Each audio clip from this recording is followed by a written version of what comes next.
รายการต่อไปนี้เป็นรายการทั่วไปสามารถรับชมได้ทุกวัย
สวัสดีครับคุณผู้ชมครับกลับมาพบกับผมณนัท วัชรพงศ์อีกเช่นเคยนะครับในรายการที่เกี่ยวกับการท่องเที่ยว GT Generation Tour นั่นเองนะฮะรายการนี้เนี่ยก็ทราบกันดีนะครับว่าผมจะรับหน้าที่นะครับพาคุณผู้ชมเดินทางไปท่องเที่ยวยังสถานที่ต่างๆในจังหวัดนครราชสีมาหรือว่าโคราชบ้านเรานั่นเองนะฮะซึ่งก็ถือว่าโคราชบ้านเราเนี่ยนะครับก็มีอำเภอต่างๆมากมายนะครับที่เป็นแหล่งท่องเที่ยวนะครับไม่ว่าจะเป็นที่อำเภอปากช่องอำเภอปักธงชัยนะครับอำเภอวังน้ำเขียวแต่ว่าในสัปดาห์นี้นะฮะ GT ในสัปดาห์นี้เนี่ยผมพาคุณผู้ชมเดินทางมาอีกอำเภอนะครับที่ถือว่ามีแหล่งท่องเที่ยวอย่างมากมายเลยทีเดียวนะครับเกี่ยวกับด้านประวัติศาสตร์นั่นก็คืออำเภอพิมายนั่นเองนะครับตอนนี้นะครับผมอยู่ที่อำเภอพิมายกันนะครับก็พาคุณผู้ชมมาเที่ยวกันนะครับในสัปดาห์นี้สำหรับ GT นะครับซึ่งก็มีแหล่งท่องเที่ยวต่างๆมากมายนะครับไม่ว่าจะเป็นที่ปราสาทหินพิมายนะครับซึ่งณขณะนี้นะครับผมยืนอยู่ที่ไซงามนั่นเองนะครับซึ่งก็ถือว่าเป็นอีกหนึ่งจุดนะครับของนักท่องเที่ยวที่หลั่งไหลก็เดินทางมาที่นี่นอกจากปราสาทหินพิมายนะครับแล้วก็อาร์ตออฟพิมายนะครับซึ่งตอนนี้เนี่ยนะครับเดี๋ยวผมจะพาคุณผู้ชมเดินทางไปด้านล่างนะครับว่าที่ไซงามเนี่ยจะมีความสวยงามมากแค่ไหนสำหรับคุณผู้ชมท่านใดที่ยังไม่เคยมาเที่ยวที่พิมายอย่างผมนะครับแล้วก็ยังไม่เคยเดินทางมาที่ไซงามเดี๋ยววันนี้นะครับผมพาคุณผู้ชมเดินทางมาถึงที่นี่เลยนะฮะเดี๋ยวตามผมมาเลยครับมาเลยคุณผู้ชมครับพูดถึงไซงามนะครับที่อำเภอพิมายนะครับก็ถือว่าเป็นอีกหนึ่งสถานที่ท่องเที่ยวนะครับที่ประชาชนทั้งชาวอำเภอพิมายเองชาวโคราชนะครับต่างจังหวัดแล้วก็ชาวต่างชาติเนี่ยก็ให้ความสนใจที่จะเดินทางมาเที่ยวที่ไซงามกันเป็นจำนวนมากเลยนะครับซึ่งก็ถือว่าเป็นแหล่งท่องเที่ยวนะครับที่มีความร่มรื่นเป็นอย่างมากเลยนะครับอย่างที่ถ้าเกิดคุณผู้ชมท่านใดที่เคยเดินทางมาที่ไซงามนี้นะครับก็จะสังเกตได้ว่าจะเป็นต้นไทรนะครับขึ้นปกคลุมบริเวณรอบๆเนี่ยบริเวณกว้างเลยนะครับแล้วก็จะมีสถานที่ที่นั่งพักผ่อนหย่อนใจต่างๆมากมายนะครับไม่ว่าจะเป็นนักศึกษานักเรียนก็มาพักผ่อนกับเพื่อนๆกันนะครับรวมถึงมาพักผ่อนกับครอบครัวด้วยนะครับเดี๋ยววันนี้นะครับผมพาคุณผู้ชมเดินทางมาที่ไซงามอำเภอพิมายกันนะครับเดี๋ยวจะไปดูว่าตอนนี้เนี่ยไซงามที่อำเภอพิมายนะครับจะมีความสวยงามมากน้อยแค่ไหนครับเดี๋ยวตามผมมาเลยครับมาเที่ยวถึงที่เลยมาเลยครับ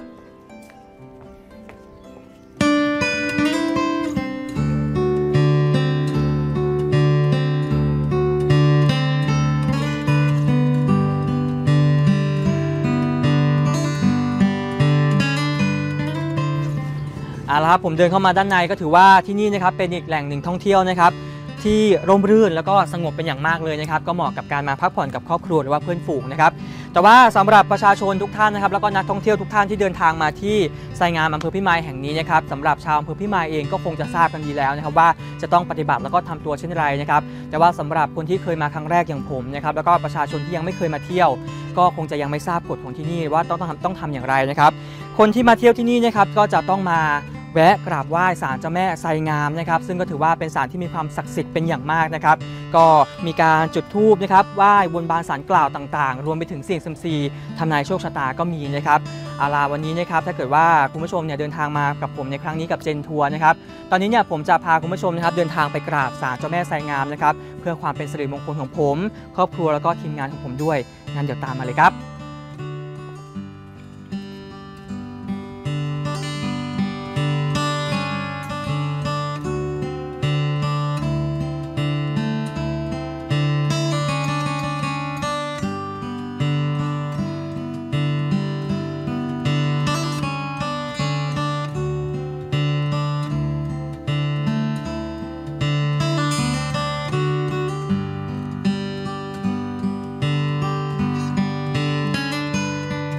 คุณผู้ชมครับเวลาที่เราเดินทางไปท่องเที่ยวตามสถานที่ต่างๆที่ไหนก็ตามนะครับสิ่งที่สำคัญที่เราห้ามลืมโดยเด็ดขาดคือเราต้องให้เกียรติแล้วก็เคารพสถานที่นั้นๆนะครับไม่ว่าคุณผู้ชมจะเดินทางไปที่ไหนเนี่ยเราก็ต้องกราบไหว้บูชาสิ่งศักดิ์สิทธิ์ที่คุ้มครอง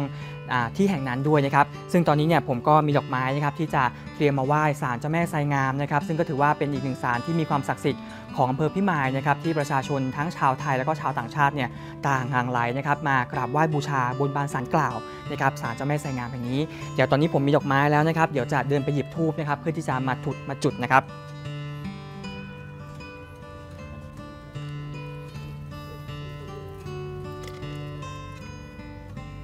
ตอนนี้นะครับผมกำลังหยิบธูปนะครับคุณผู้ชมครับก็ใครที่เดินทางมาที่ไซงามแล้วก็จะมากราบไหว้ศาลเจ้าแม่ไซงามนะครับจะต้องใช้ดอกไม้แล้วก็ธูปทั้งหมด9 ดอกด้วยกันนะครับคุณผู้ชมครับรวมไปถึงมีแผ่นทองนะครับทองคำเปลวเพื่อที่จะปิดทองนะครับแล้วก็เทียน1 เล่ม4ครับก็เดินทางมากราบไหว้กันได้นะครับ9ตอนนี้ผมก็ได้ธูปมา9 ดอกแล้วนะครับเรียบร้อยแล้วแล้วก็พร้อมกับทองคำเปลวนะครับเพื่อที่จะไปปิดทองนะครับโอเคนี่ครับนี่มา2 ใบนะครับแล้วก็เทียนทั้งหมด1 เล่มนะครับคุณผู้ชมครับ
ครับเบอร์ 27 นะครับเดี๋ยวผมจะไปหยิบกระดาษนะครับตามเบอร์นี้นะครับที่เสี่ยงเซียมซีมาเมื่อสักครู่นี้ครับ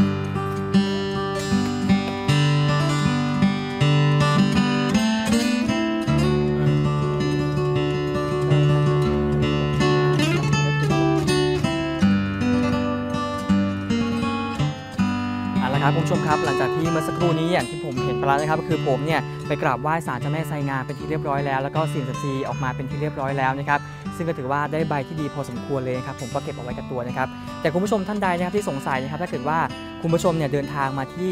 ไซงามอำเภอพิมายนะครับก็อาจจะสงสัยกันว่าเวลาคุณผู้ชมเดินทางมาไหว้สิ่งศักดิ์สิทธิ์ที่นี่ต่างๆนะครับคุณผู้ชมก็จะสังเกตเห็นนะครับว่าเนี่ยเขาจะมีใบอย่างนี้นะครับคุณผู้ชมครับเป็นใบเสี่ยงเซียมซีนะครับที่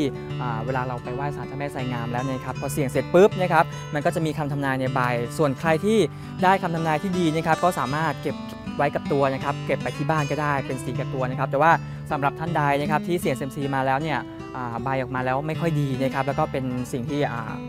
เราไม่ชอบหรืออะไรเนี่ยเราก็สามารถฝากเจ้าแม่ไซงามไว้ที่ไซงามพิมายได้นะครับนี่อย่างที่เห็นนะครับก็จะเป็นผ้าแพรสีต่างๆนะครับแล้วคุณผู้ชมนะครับที่มาเที่ยวที่นี่เนี่ยก็จะนำใบ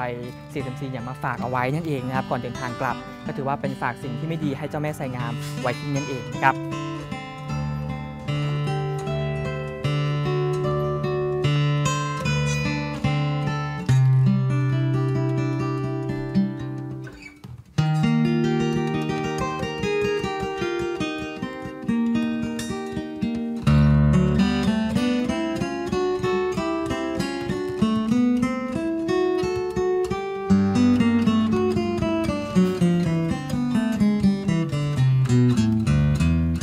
คุณผู้ชมครับนอกจากศาลเจ้าแม่ไซงามที่ผมไปเคารพสักการะเมื่อสักครู่นี้แล้วนะครับนอกจากนี้เนี่ยนะครับที่ไซงามอำเภอพิมายแห่งนี้เนี่ยยังมีสิ่งศักดิ์สิทธิ์อื่นๆอีกมากมายเลยนะครับอย่างทางด้านหน้าของผมก็จะเป็นศาลบูชาพระสุพรรณกัลยานะครับแล้วก็ทางด้านซ้ายของผมก็จะเป็นทางด้านหลังนะครับที่ผ่านมาสักครู่นี้ก็จะเป็นศาลบูชาพญานาคนะครับแล้วก็ทางด้านขวาของผมก็จะเป็นศาลบูชาพระภูมิเจ้าที่นั่นเองนะครับซึ่งที่นี่เนี่ยก็ถือว่าใครมีโอกาสมาท่องเที่ยวที่ไซงามนะครับก็สามารถมากราบไหว้เคารพสักการะบูชาสิ่งศักดิ์สิทธิ์ที่นี่ได้นะครับซึ่งก็มีอีกมากมายทีเดียวนะครับตอนนี้เนี่ยถือแม้ว่าจะเป็นเวลาที่ค่อนข้างที่จะใกล้จะเย็นแล้วนะครับแต่ว่าก็ยังมีประชาชนชาวอำเภอพิมายนะครับแล้วก็ชาวต่างจังหวัดต่างอำเภอเนี่ยก็มานั่งพักผ่อนหย่อนใจกันที่ไซงามกันเป็นจำนวนมากเลยทีเดียวนะครับไม่ว่าจะเป็นน้องๆนักศึกษานะครับนักเรียนนะครับแล้วก็รวมไปถึงคนที่ออกมาออกกำลังกายแล้วก็มานั่งพักผ่อนนะครับก็ถือว่ามีเป็นจำนวนมากเลยทีเดียวนะครับที่นี่นะครับก็ให้บรรยากาศร่มรื่นมากๆครับคุณผู้ชมครับแสงแดดนะครับก็ส่องเข้ามาได้แทบจะไม่มีเลยครับก็มีนิดหน่อยนะครับก็ถ้าใครที่จะหลบร้อนหรือว่าหลบแดดก็สามารถเดินทางมาที่ไซงามอำเภอพิมายแห่งนี้ได้นะครับก็ถือว่านี่ครับตามจุดต่างๆนะครับถ้าคุณผู้ชมเนี่ยครับตอนนี้ผมอยู่ที่ไซงามเนี่ยครับจะสวยงามมากๆจะมีจุดนั่งพักต่างๆมากมายครับเป็นม้าหินอ่อนนะครับด้านนู้นก็จะเป็นสระน้ำนะครับแล้วก็ตรงนี้ก็จะมีที่นั่งพักอีกจุดหนึ่งนะครับแล้วทางเนี่ยก็จะลดเลี้ยวเคี้ยวคดไปครับก็สร้างความสวยงามไปอีกแบบหนึ่งเหมือนกันนะครับคุณผู้ชมครับซึ่งที่อำเภอพิมายนะครับนอกจากที่ไซงามแล้วเนี่ยถ้าเกิดคุณผู้ชมเคยเดินทางมาเนี่ยนะครับก็คงจะเดินทางไปที่ปราสาทหินพิมายนะครับเป็นโบราณสถานที่มีประวัติศาสตร์มาอย่างยาวนานนะครับแล้วก็รวมไปถึงไซงามที่นี่แห่งนี้ด้วยรวมไปถึงอาร์ตออฟพิมายนะครับที่เพิ่งเปิดใหม่ก็ถือว่าเป็นอีกแหล่งท่องเที่ยวหนึ่งนะครับที่อยู่ที่อำเภอพิมายที่คุณผู้ชมนะครับสามารถเดินทางไปเที่ยวชมได้นะครับ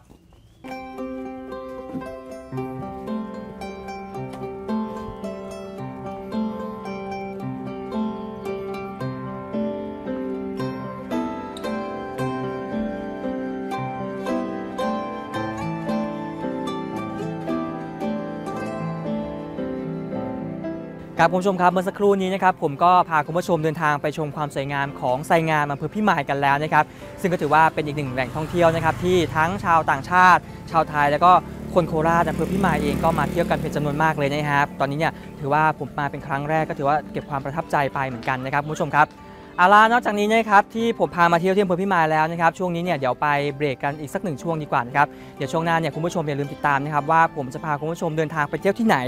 ห้ามพลาดน่าสนใจมากๆครับ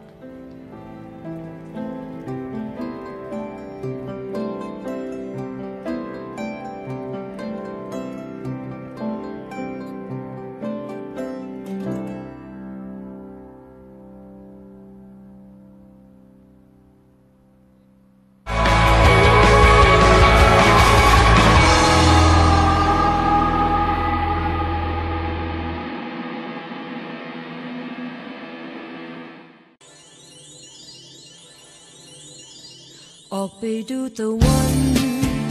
กันไหมออกไปดูดอกไม้ที่บานตอนเช้าแค่เปิดประตูและลืมเรื่องเก่าออกจากห้องที่เคยปิดตายออกไปตามที่ใจเธอคิดออกไปตามชีวิตที่ทำหล่นหายแค่อยากให้เธอได้มองโลกใหม่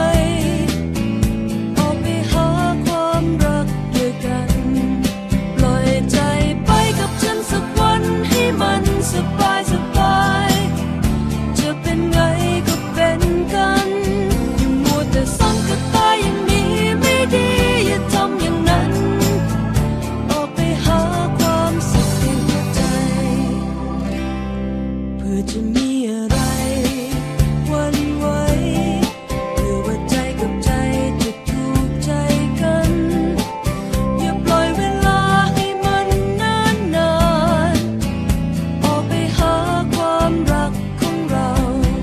ปล่อยใจไปกับฉันสักวันให้มันสบายสบายจะเป็นไงก็เป็นกัน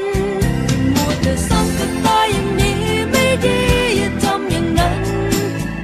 ออกไปหาความสุขในหัวใจ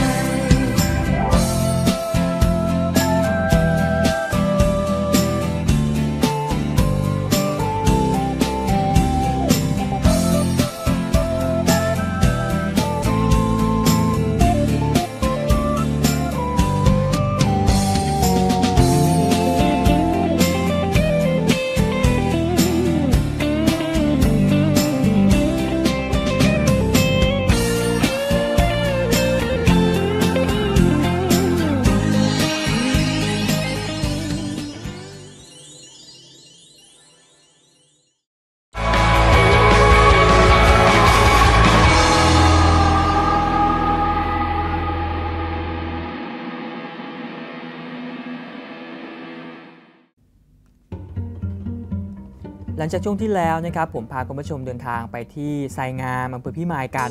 ในช่วงนี้ช่วงที่2เราออกจากโคราชผมพาคุณผู้ชมเดินทางไปที่จังหวัดเพื่อนบ้านของเราก็คือจังหวัดบุรีรัมย์นั่นเองครับ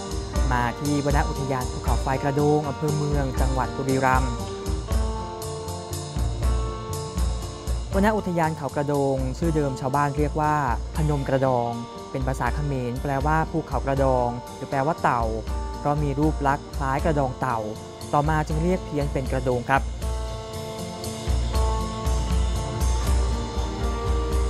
สะพานพิสูจน์ศรัทธาสาธุชนหรือว่าบันไดนาคราชสร้างขึ้นเมื่อปี 2512 เพื่อเป็นทางเดินขึ้นไปสักการะบูชาพระสุทัศน์บพิตรซึ่งตั้งอยู่บนยอดเขากระโดงจำนวน 297 ขั้น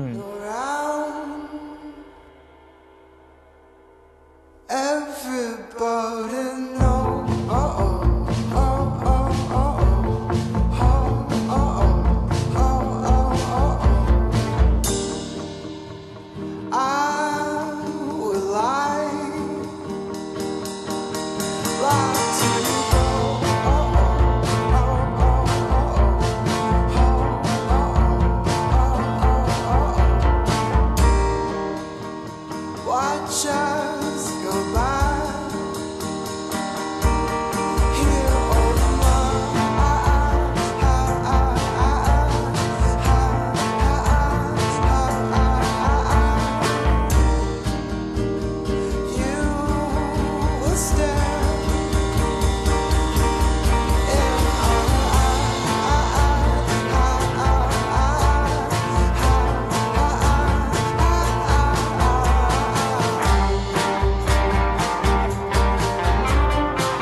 ปากปล่องภูเขาไฟเขากระโดงปากปล่องภูเขาไฟมีอายุประมาณ 300,000 ถึง 900,000 ปีที่ผ่านมาครับถือว่านานมากๆครับคุณผู้ชมครับซึ่งสูงจากระดับน้ำทะเล 265 เมตรซากปากปล่องเป็นรูปพระจันทร์ครึ่งซีกยอดเนินเขาเป็นขอบปล่องด้านทิศใต้เรียกว่าเขาใหญ่ส่วนยอดเนินเป็นขอบปล่องด้านทิศเหนือเรียกว่าเขาน้อยหรือเขากระโดงส่วนบริเวณที่เป็นขอบปล่องประทุคือบริเวณที่เป็นหุบเขาปัจจุบันมีสภาพเป็นสระน้ำเป็นซากภูเขาไฟที่ยังคงสภาพดีและมีอายุน้อยที่สุดในประเทศไทยมีเส้นทางเดินชมรอบปล่องและมีสะพานแขวนให้ยืนชมจากมุมสูงได้อย่างชัดเจนเลยครับคุณผู้ชม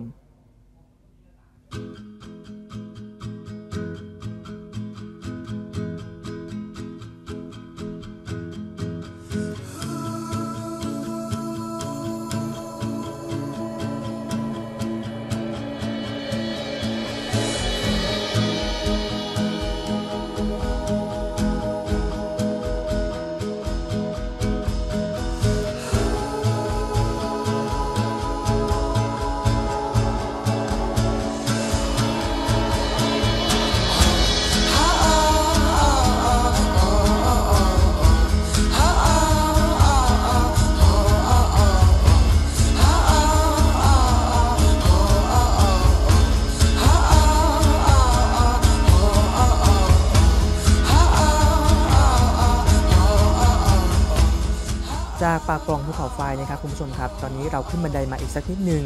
มาถึงจุดที่สามารถมองเห็นได้อย่างไกลๆก็คือพระสุพัฒน์บพิตรพระสุพัฒน์บพิตรเป็นพระพุทธรูปคู่เมืองภายในเศียรบรรจุพระธาตุประดิษฐานอยู่บนเขากระโดงเป็นพระพุทธรูปก่ออิฐฉาบปูนขนาดใหญ่หน้าตักกว้าง12 เมตรฐานยาว14 เมตรหันหน้าไปทางทิศเหนือซึ่งสร้างขึ้นเมื่อปีพุทธศักราช 2512 จากจุดที่ตั้งขององค์พระก็สามารถมองเห็นทัศนียภาพของตัวเมืองบุรีรัมย์ได้ทั้งหมดเลยครับ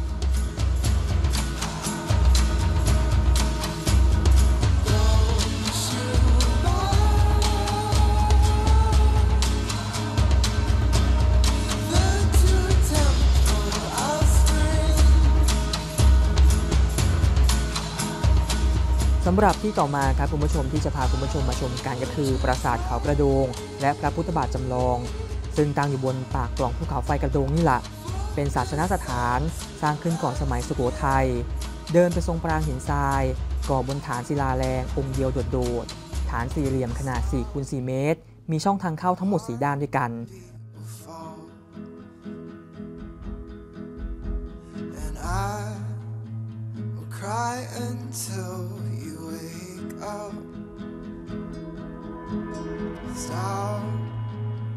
Heartbeat will fall, and I will cry until you wake up.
Until you wake up.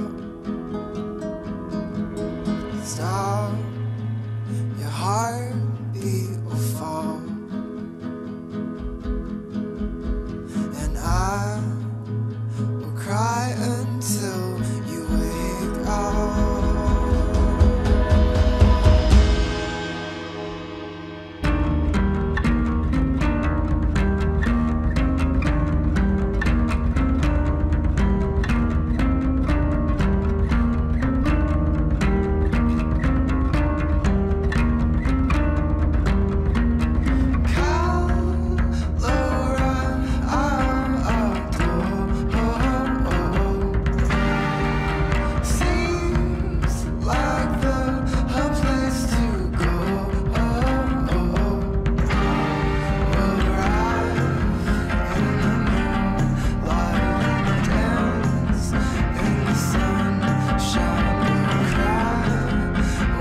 นไหมล่ะครับคุณผู้ชมครับสำหรับ GT ในสัปดาห์นี้นะฮะช่วงที่2ของเราเนี่ยนะครับก็เก็บภาพบรรยากาศต่างๆของจังหวัดบุรีรัมย์มาฝากกันนะครับตากล้องของเราคุณต้นสุดยอดเนี่ยก็ไม่พลาดที่จะเก็บภาพสวยๆมาฝากนะครับ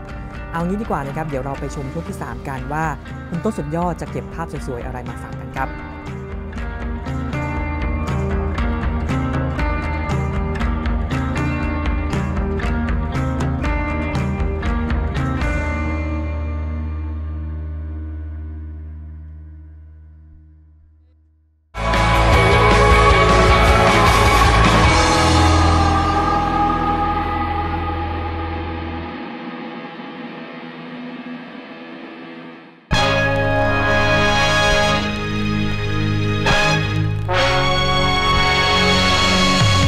ปีนี้ปีท่องเที่ยววิถีไทย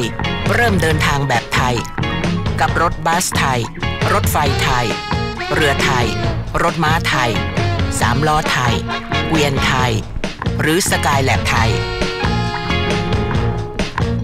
แวะกินอาหารเช้าแบบไทยกับไส้กรอกไทยไข่ลวกไทยแพนเค้กไทยตามด้วยกาแฟไทยหยุดเคารพธงชาติไทย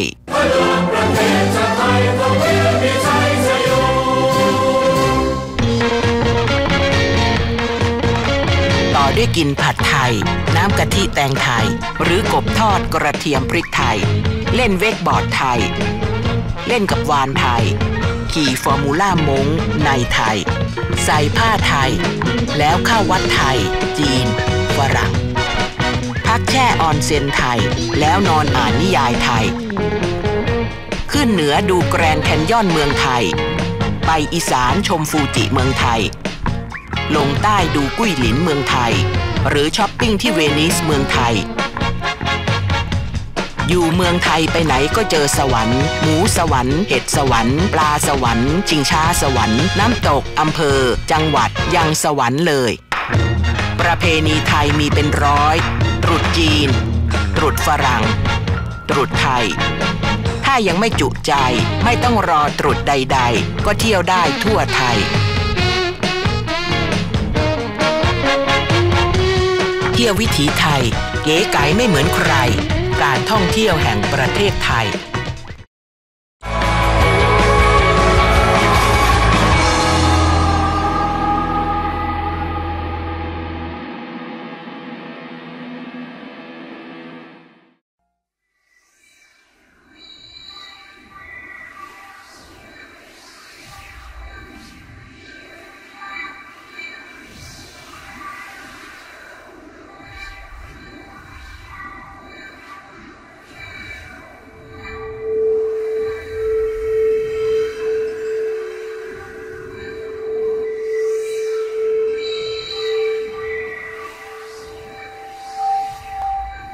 กลับมาในช่วงที่3ของ GT Generation Tour ในสัปดาห์นี้นะครับอย่างที่บอกไปแล้วว่าคุณต้นสุดยอดสุดหล่อของเราเนี่ยพาคุณผู้ชมนะครับเดินทางไปที่จังหวัดบุรีรัมย์ช่วงที่แล้ว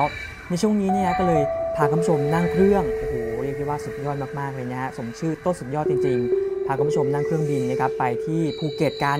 เนี่ยตอนนี้ต้นสุดยอดเนี่ยจะพาคุณผู้ชมเดินทางไปขึ้นเรือเพื่อไปหาดไร่เลดำน้ำดูปะการังสวยๆแล้วก็ไปกระโดดน้ำที่เกาะลันตาตามคุณต้นสุดยอดไปเลยครับ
หลังจากที่ ดำน้ำดูปะการังแล้วก็ภาพบรรยากาศใต้น้ำสวยๆนะครับแห่งโลกท้องทะเลกันแล้วตอนนี้เนี่ยคุณต้นสุดยอดก็พาคุณผู้ชมเดินทางไปชมบรรยากาศสวยๆที่หาดป่าตองกันที่หาดป่าตองก็ถือว่าเป็นแหล่งท่องเที่ยวที่มีชื่อเสียงทั้งท่องเที่ยวชาวไทยและก็ชาวต่างชาติเดินทางมาที่หาดป่าตองเป็นจำนวนมากนะครับโดยเฉพาะกีฬาที่น่าสนใจก็คือร่มบินอย่างที่คุณผู้ชมเห็นภาพในขณะนี้นะครับก็จะเป็นการนั่งเรือแล้วก็ลากร่มบินขึ้นไปบนอากาศนะครับได้รับความนิยมจากนักท่องเที่ยวเป็นอย่างมากเลย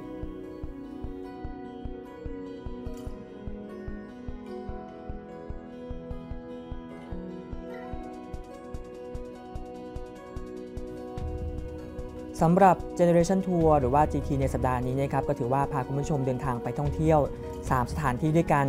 ทั้ง3ช่วงนะครับถือว่าคุ้มมากๆเลยสำหรับเทปนี้นะครับไม่ว่าจะเป็นอำเภอพิมายที่โคราชของเราแล้วก็ไปที่บุรีรัมย์แล้วก็รวมไปถึงภูเก็ตนะครับถ้าคุณผู้ชมท่านใดเนี่ยมีโอกาสเดินทางไปท่องเที่ยวเนี่ยนะครับเก็บภาพบรรยากาศสวยๆมาฝากผมบ้าง